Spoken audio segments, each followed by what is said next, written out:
जोहार हजारीबाग।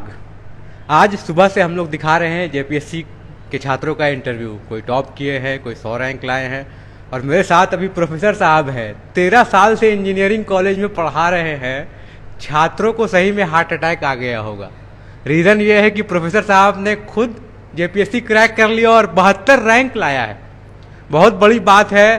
पढ़ाते पढ़ाते इंजीनियरिंग कॉलेज में एचओडी रहे और अब खुद 72 रैंक लाके जेपीएससी में हजारीबाग का परचम भी लहरा रहे हैं। तो हर्षवर्धन जी, आप बताइए अपनी कहानी, कैसे पढ़ाते पढ़ाते जेपीएससी में मन आया? और आप तो स्टूडेंट लोग को भी पढ़ाते हैं, वो लोग नहीं निकाल पाए, आप निकाल दिए, कैसे हुआ ये? इंजीनियरिंग जब कंप्लीट किए थे हम यहाँ डॉक्टर एमजीआर यूनिवर्सिटी से, हाँ। तो उस वक्त विनोबा विश्वविद्यालय में इंजीनियरिंग कॉलेज नया स्टार्ट हुआ था। हाँ। तो फॉर्चुनेटली हम यहाँ पर अप्लाई किए थे और मेरा चयन हो गया था। अच्छा। और तब से हम इंजीनियरिंग कॉलेज में ही पढ़ा रहे हैं। हाँ, as a head of department mechanical engineering काम कर रहे हैं। हम्म। सिविल्स तो समझ लीजिए जितने भी बच्चे होते हैं, जो भी विद्यार्थी है, तो उसका एक सपना तो सिविल्स होता ही है, सिविल सर्विसेज देना है। हाँ। तो यही सिलसिला आगे बढ़ा। ओके, लेकिन मेरा स्ट्रीम पूरा इंजीनियरिंग था और हम आर्ट्स के विषय को कभी पढ़े नहीं थे। हाँ। तो 2 साल 3 साल 4 साल के बाद जब थोड़ा सा हमको लगा कि हम थोड़ा सा इसको भी पढ़ सकते हैं, हाँ। तो फिर हम शुरुआत किए। अच्छा। और हम 6 जेपीएससी अपियर किए। अच्छा, इसके पहले भी अपेयर कर चुके हैं? हाँ, 6 जेपीएससी। बट मेरा फाइनल सिलेक्शन नहीं हुआ। मेंस अच्छा। लिखे, तो लेकिन मेंस तक जा चुके हैं पहले? हाँ, अच्छा। लेकिन फाइनल सिलेक्शन मेरा नहीं हो पाया। तो फिर जीएस को पढ़े और कोविड का जो हमको गैप मिला 2 साल का, जब विश्वविद्यालय बंद हो गया था और हम लोगों को ऑनलाइन क्लासेस लेना पड़ता था। जब विश्वविद्यालय चलता रहता है तो वर्क प्रेशर काफ़ी ज़्यादा होता है। वहाँ बायोमेट्रिक अटेंडेंस है और 10 से 5 का ड्यूटी है, फाइन। तो जिस वजह से थोड़ा सा समय का अभाव तो होता ही है, टाइम नहीं निकल पाता है। लेकिन जो कोविड का 1.5-2 साल का गैप मिला, जिसमें बाध्यता नहीं थी हम लोगों को जाने की, ऑनलाइन क्लास लेना था, तो हमको ऐसा लगा कि वो इस रिज़ल्ट के लिए बहुत हेल्पफुल हो सकता है। मतलब वो आपने जो कोविड का जो टाइम था वो पूरा यूज़ किया जेपीएससी की तैयारी के लिए। तो आपको लगा कब कि हाँ, आप जेपीएससी हमको निकाल सकते हैं या फिर निकाल लेना चाहिए या इसके आगे जाना चाहिए, आप पढ़ाई छोड़? क्योंकि एक तो ये तो एक प्रोफेशन जो एचओडी में है आप, वो तो भी एक फुल टाइम प्रोफेशन है, अच्छा प्रोफेशन है।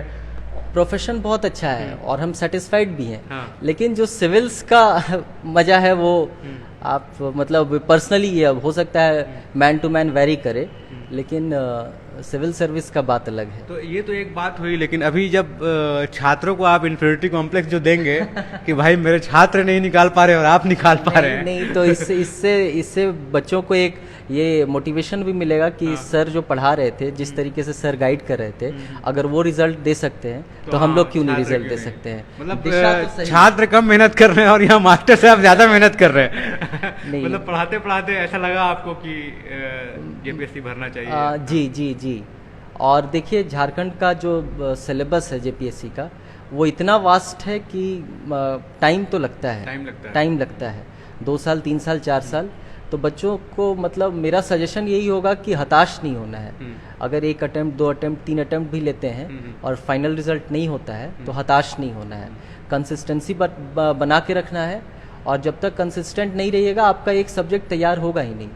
व्हाट आई फील कि पूरा 1 साल लग जाता है एक पेपर को तैयार करने में। बिल्कुल। तो देखिए, एक मैं 2-3 लोगों से और इंटरव्यू किया हूँ, तो कुछ लोगों का तो बचपन से ही एम था कि उन्हें जेपीएससी करना है या यूपीएससी करना है। आपने सेंट जेवियर से पढ़ाई की है, 12 तक, शायद 10 तक की है। तो क्या आपका स्कूल लाइफ में क्या एम था? स्कूल लाइफ में एम था, तो एम कब चेंज हुआ आपका, या फिर आप उसी एम के पीछे अभी तक भाग रहे हैं? नहीं, देखिए, मेरा एम बहुत डिविएट हुआ है। प्रैक्टिकली हम बताएं तो हमारे सेंट जेवियर में एक बहुत अच्छे टीचर हुआ करते थे, अरूप सिन्हा सर, मैथ्स के सर थे। तो वो हमको इंसिस्ट किए थे कि your maths is very good, you should go for engineering. अच्छा। और उनकी बातों को पकड़कर हम इंजीनियरिंग अटेम्प्ट लिए। अच्छा। और हम लोगों के जब वक्त AIEEE हुआ करता था, सीबीएसई इंजीनियरिंग जस्ट चेंज हुआ था। हाँ। और मैकेनिकल इंजीनियरिंग हमको साउथ में मिला। हाँ। और फिर फाइनली हम इंजीनियरिंग को ऑप्ट किए, इंजीनियरिंग को एज अ करियर लेकर चले, और पिछले 13 साल से उसमें हैं भी। मतलब पहला आपका जो ड्रीम था कि इंजीनियरिंग बनना, वो आपने किया। हाँ, लेकिन हाँ। ये फिर चेंज कहाँ से आया? ये चेंज हुआ जब हमको यहाँ पर विश्वविद्यालय प्रशासन ने हेड ऑफ डिपार्टमेंट का पोस्ट हमको दे दिए, तो वो एक एडमिनिस्ट्रेटिव पोस्ट था। अच्छा। और साथ ही साथ हमको इंजीनियरिंग कॉलेज में डिप्टी कंट्रोलर ऑफ एग्जामिनेशन बना दिया गया, वो भी एक एडमिनिस्ट्रेटिव पोस्ट था। अच्छा। तो मोर और लेस समझ लीजिए, मतलब जो मेरा वीकडेज का ड्यूटी आवर्स रहता था उसमें 60% मेरा एडमिनिस्ट्रेटिव होता था, 40% टीचिंग होता था। अच्छा, तो उसको लगा कि क्यों ना हम फुल टाइम इसी में चले हाँ, जाएं। वो डिज़ायर थोड़ा सा बढ़ता चला गया। हाँ। और एक बहुत बड़ा रीज़न हमारे मतलब घर वाले भी हैं, है ना, और स्पेशली मेरी वाइफ। अच्छा। हाँ, तो अभी वो है आपके साथ? हाँ। तो बात करना चाहेंगे अगर वैसा है? हाँ ठीक है। बुला दीजिए आप, अगर कुछ बात भी कर लेंगे वाइफ से भी। क्या एक्चुअली में शादीशुदा हैं तो कैसे तैयारी की इन्होंने? और वाइफ लोग सच में सपोर्ट करती है। लोग कहते हैं कि हर कामयाब इंसान के आगे किसी ना किसी महिला का हाथ होता है, औरत का हाथ होता है। तो जैसा ये कह रहे हैं कि इनकी वाइफ का हाथ है, तो उनसे जानना ज़रूरी है, क्योंकि बहुत लोग जब शादी हो जाती है तो वो छोड़ देते हैं पढ़ाई लिखाई। नहीं, मेरा तो मतलब समझिए सबसे ज़्यादा कोऑपरेशन इसका है। अच्छा। मम्मी पापा का आशीर्वाद तो है ही। हाँ हाँ। हम पब्लिक फोरम पे कर रहे हैं, हम जिस दिन पढ़ते नहीं तो उस दिन हमसे ये लड़ाई करती थी। तो देखिए हर्ष की वाइफ है यहाँ पे। क्या नाम है आपका?